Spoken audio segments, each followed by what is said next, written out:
Alright, well, now that I have some chocolate.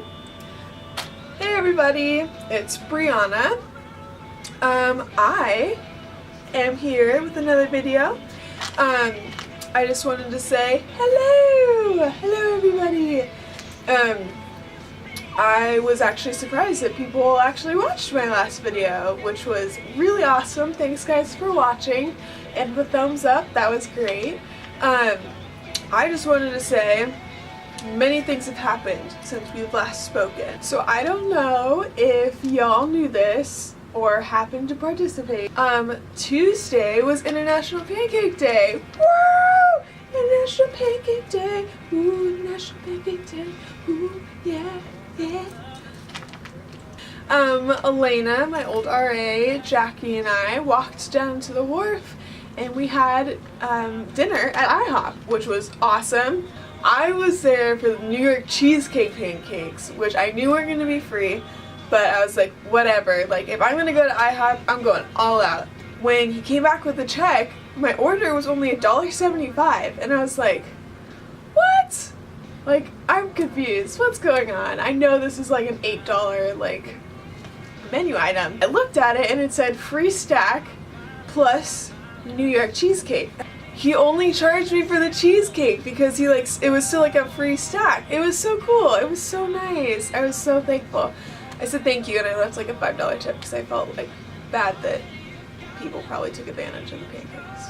I also went to an open mic with Carly, which was super awesome. She was asked to play at this hotel. Basically there was no like sound system or anything. She was just playing her guitar in the lobby of this hotel, and she got some really awesome response. She got to play specifically for this one couple that stayed for her whole set, and she got to play more of her original songs, which was really cool. Really exciting.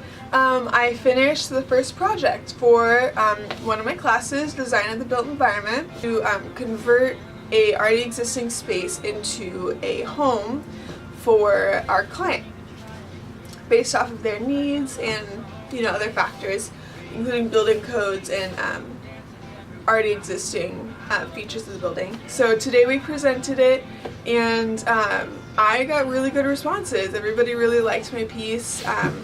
So yeah, I'm going to show you. So, this is it. Basically, my client was a musician, and she teaches piano lessons, so I had to obviously include a piano in there somewhere. So this is her piano, this is where her room is, kitchen, outside living areas, stuff like that. These are sketches that I did. That we were required to do, and then inspiration with the pictures. So that's what I've been doing for the past week.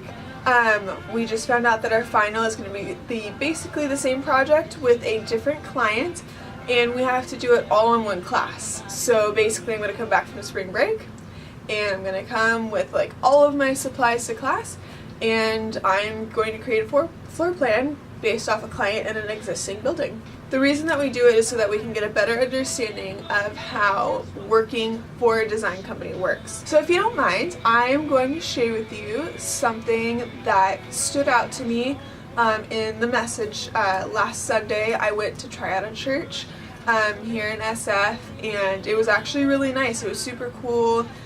Their worship was awesome. It's kind of small, obviously, because it's in the middle of San Francisco. But it was super cute, and something that the pastor said really stood out to me, and I thought I would share it with you. So we're talking about Moses, and we're actually we're reading through Exodus 14, and he was talking about basically pursuing your destiny, and that there's going to be ups and downs, and that there's going to be hard times, and there's going to be times where you have to just stop and let God work. There's nothing else that you can do, because how else is he going to get the glory? One thing that he said to me that really stood out was he said, familiarity is one of the hardest things to break. Basically saying, but familiarity is one of the hardest things to break, because you become so comfortable in what is familiar, your family, your current living position, where you stand in society, where your church is, where your home is, where your school is.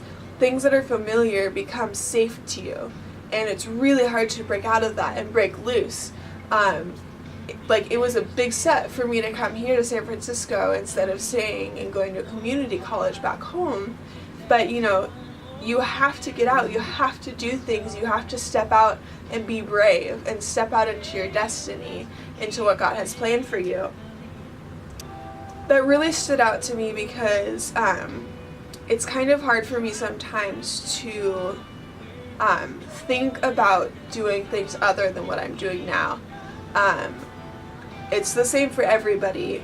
You become comfortable in your job and you see another job come up that would be more beneficial but also a lot more risky, and you have to choose to go for it. You have to choose to say, I'm going to take the choice and I'm going to jump into unknown waters and I'm going to swim for my life and hope that God's got my back, and because I know that God's got my back, and I know that He's going to be there for me, that He'll be there when I get to the shore.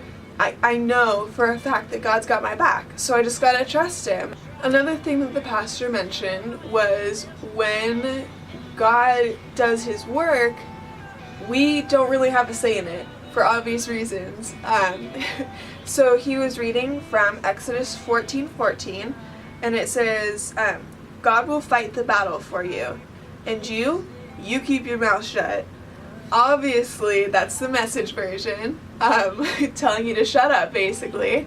And that was like super cool to me, because it's like God gives us that resting period. Like, He rested on the seventh day, the Sabbath, so we rest on the seventh day and we worship Him. We set that day aside for Him. So sometimes in our life, we just have to take a Sabbath day and say, okay, God, like, I can't do anything else. Like, I have exhausted all of my earthly abilities. I have nothing else that I can do to get towards my destiny, to get where the end point is. And that's when God steps in and He says, I'm here. Now you just wait. Now you just stop and you watch and you listen and you wait for me, because I have to work here. And that's just so cool to me, that God has such authority that He can tell us, or He can show us, He can point us to our destiny, and He can say, here, strive towards this. But once you reach this point, I have to work. I have to prepare for you. And that's just so cool to me, that He has that much authority. Also in Exodus 14:25, it mentions how God is on the Israelite side. He's not going to let the Egyptians win. He's not going to let the Egyptians take them over and take them back into slavery, because that's not what God has planned for them. Even though the attack is imminent and they know it's coming, they know that it's coming, God has their back. He's on their side, and He's not going to let them go, because that's not their destiny. So He has to tell them, just go to the other side of the shore and wait there and watch me work, because there's nothing else that you can do here. And that's so cool. I just blew my mind. Also, just, reading on my own and talking with God, Psalm 119:104 says, with your instruction, I understand life. So basically saying, we can't go through life without a guidebook, without God. He's our direction. He's our Google Maps. Like, we have to make sure that we're staying on the book. We're staying in His instructions and on the path that He's directed for us. And that's, like, it's really cool, because that creates a relationship between you and God. It says, hey, I'm here. I'm a vessel, and I worship you. What can you do with my life? It leaves us open to whatever God has planned for us. And it's just so cool to see how He works everything to our good, and how intricately He winds things into making a good thing for us and preparing the way for us. Like, that's just so amazing, and it just blows my mind once again. So yeah, that's pretty much all I had to say. I just wanted to, I figured it was about a month after the last video, I might as well film another. So I hope you guys have a great week, and I can't wait to see you in my next video. Bye!